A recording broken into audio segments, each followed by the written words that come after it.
Hi there! Welcome to our kind serye. Ellie, chicken. Ellie. Let's go, let's go! Kakanta na tayo. Patayo.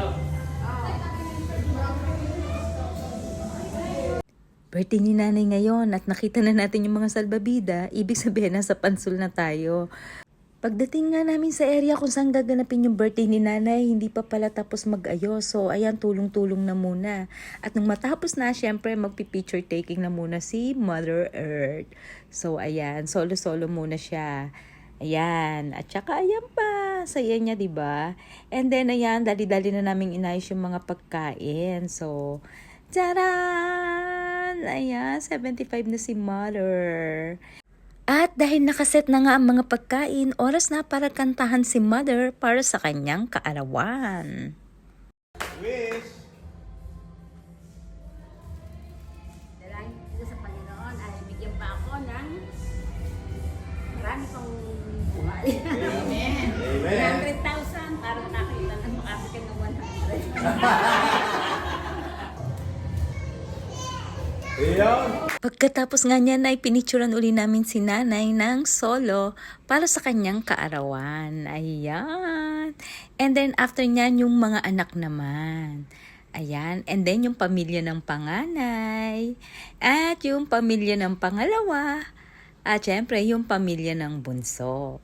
And then yung group picture namin. Ayan. Ito nga pala yung mga handa ni nanay. Ayan, maha blanca and then palabok.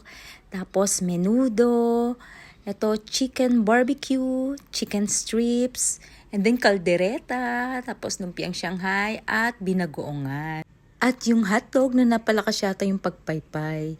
Ayan, simulan na natin kumain. Fried chicken mo yan, brother.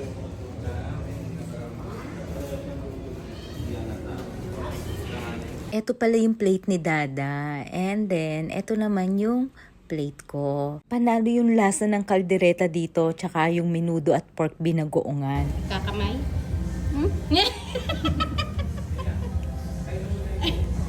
And then, sabi ko kay Dada, tikman nga natin yung binili mong buko pie dyan sa naglalako. So, ayan na nga, hiniwa na nga niya. And then, pagtingin nga namin sa loob, para siyang pudding. Ibang-iba talaga siya doon sa buko pie na pumipila ka ng mahaba, tapos mainit mo pang mabibili. At pagkatapos nga ng kainan ay kantahan naman. At syempre uuwi na kami, kaya hanggang sa muli. Bye-bye!